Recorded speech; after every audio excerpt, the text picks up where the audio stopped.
మహాగణాధిపతయే నమః. ఓం గురుభ్యో నమః. ఓం శ్రీమాత్రే నమః. పరమేశ్వర స్వరూపమైనటువంటి జ్యోతిష, వాస్తు మరియు ఇతర అనేకమైనటువంటి శాస్త్రములను మనకు అందించినటువంటి మహర్షులకి నమస్కారం. హయగ్రీవ హయగ్రీవ హయగ్రీవేతి యో వదేత్ తస్య నిస్సరతే వాణీ జహ్నుకన్యా ప్రవాహవత్. అరుణాం కరుణాతరంగితాక్షీం ధృతపాశాంకుశపుష్పబాణచాపాం అనిమాదిభిరావృతాం మయూకైః అహమిత్యేవ విభావయే భవానీం. శ్రీమాత్రే నమః. ప్రేక్షకులకి ఆ లలితాంబిక అమ్మవారి యొక్క అనుగ్రహం పరిపూర్ణంగా కలగాలని మనస్ఫూర్తిగా కోరుకుంటూ మనం ఈరోజు చెప్పుకోబోయేటువంటి టాపిక్ ఏమిటి అని చెప్పి చూసుకున్నట్లయితే, శుక్రగ్రహము ప్రతి ఒక్కరికి కూడా ఒక్కొక్క గ్రహము ఒక్కొక్క ఫలితం ఇస్తుంది.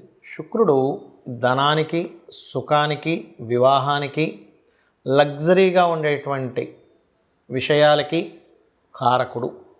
కాబట్టి మీకు గనక శుక్రగ్రహ అనుగ్రహం కావాలి, ప్రతి ఒక్కరూ కోరుకుంటారు శుక్రగ్రహ అనుగ్రహం కావాలండి, నాకు శుక్రమహర్దశ నడుస్తుందంటే ఓ మంచి దశ అనుకుంటారు. కానీ ఆ శుక్రదశ ఒక్కోసారి కొంతమందికి యోగించదు, కొంతమందికి యోగిస్తుంది. ఇప్పుడు ఆ శుక్రుడు యోగించాలంటే ఏం చేయాలి, ఏ దేవతారాధన ఎలా చేసుకోవాలి, అదేవిధంగా మీ లగ్నం నుంచి శుక్రుడు ఎన్నోధిపతి అవుతాడు, ఎన్నోధిపతి అయినందుకు ఎటువంటి ఫలితాలు ఇస్తాడు, అదేవిధంగా మీకు శుక్రుడు ఫలానా గ్రహంతో కలిసినప్పుడు ఎటువంటి ఫలితాలు వస్తాయి. శుక్రుడు సహజంగానే వివాహ, భార్యాకారకుడు, ధనకారకుడు అని చెప్పుకున్నాం. కాబట్టి దీనికి సంబంధించినటువంటి పూర్తి వివరణ మనం ఈ యొక్క వీడియోలో చూద్దాం. అయితే ఈ విషయాలు ఏవైతే ఉన్నాయో చెప్తుంది నేనైనప్పటికీ కూడా చెప్పేస్తుంది సాక్షాత్ లలిత అమ్మవారిగా భావిస్తూ ఒక్కొక్క లగ్నము, లగ్నం తెలియని వారి రాశి నుంచి మనం చూసుకుందాం. కర్కాటక లగ్నానికి శుక్రుడు ప్రధానంగా మీకు శుక్రుడు ఇచ్చేటువంటి రిజల్ట్ బాగుంది అంటే లెక్కలేనన్ని బిల్డింగ్స్ కావచ్చు, గృహాలు కావచ్చు, వాహనాలు కావచ్చు బ్రహ్మాండంగా కొనుక్కుంటారు.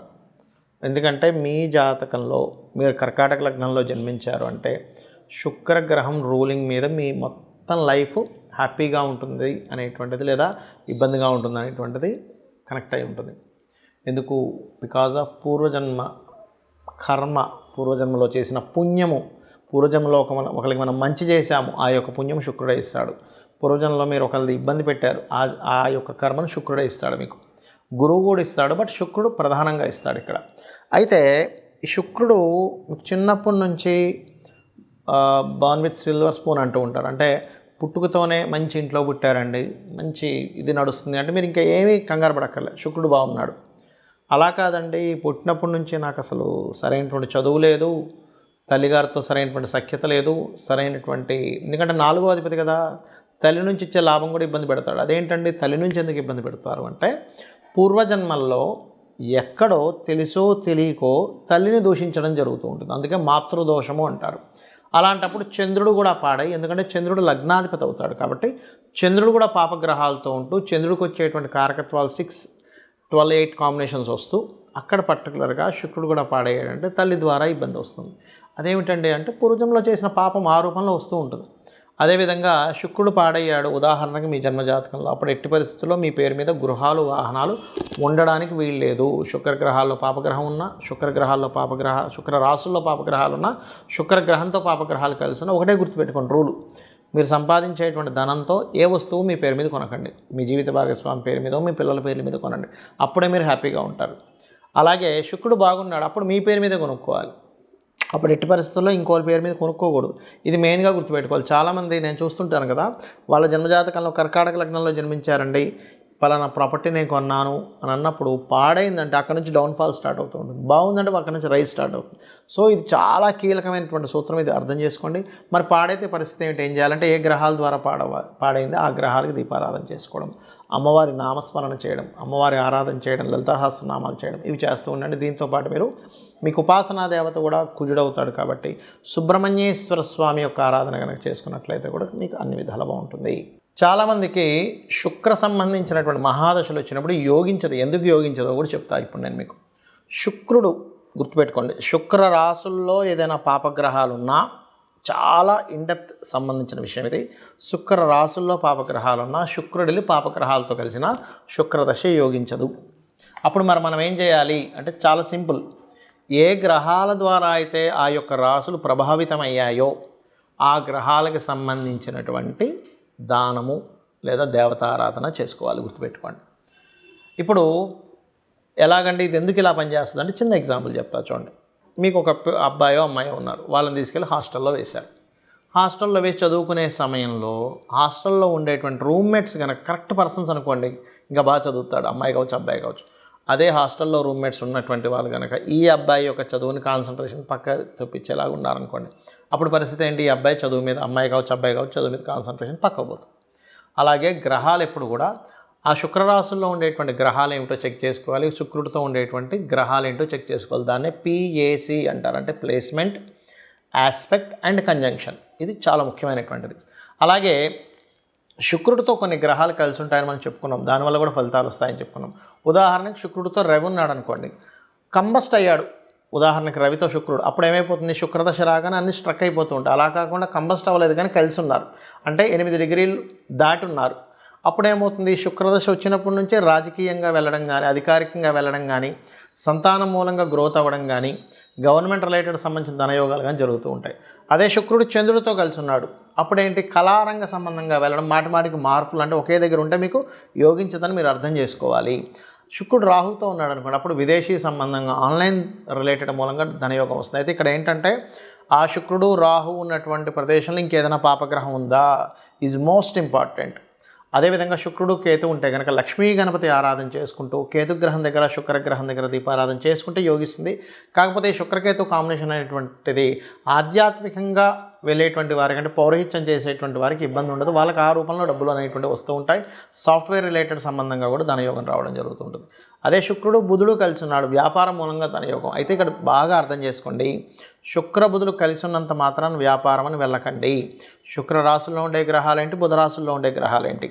ఉట్టి శుక్రబుధులే ఉన్నారా, ఇంకేదైనా గ్రహం కలిసి ఉందా? ఎందుకంటే ఇప్పుడు శుక్రుడు బుధుడు కుజుడు కలిసి ఉన్నాడు, అప్పుడేమవుతుంది? వ్యాపారంలోకి వెళ్ళడం ద్వారా ఘర్షణలు వస్తూ ఉంటాయి.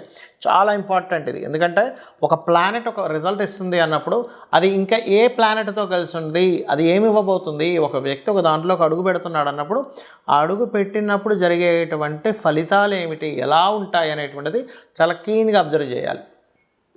అదేవిధంగా మరొకటి ఏంటంటే శుక్ర శని కాంబినేషన్ ఉంది, పురుష జాతకం అనుకోండి. ఇది ఉదాహరణకి ఖచ్చితంగా వారికి వచ్చేటువంటి భార్య ఎవరైతే ఉన్నారో తను కూడా జాబ్ చేస్తుందని చెప్పొచ్చు.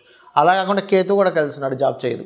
అంటే ఏంటి? ఒక ప్లానెట్ ఉన్నప్పుడు ఒక రిజల్ట్ ఇస్తుంది, కానీ అది ఇంకొక ప్లానెట్ వచ్చినప్పుడు దాని రిజల్ట్ మార్చుకుంటూ ఉంటుంది. అలా కాకుండా శుక్రుడు శని కాకుండా బుధుడు కూడా ఉన్నాడు, వచ్చేటువంటి జీవిత భాగస్వామి జాబ్తో పాటు బిజినెస్ కూడా చేస్తుందని చెప్పొచ్చు. అలా కాకుండా శుక్రుడు కుజుడు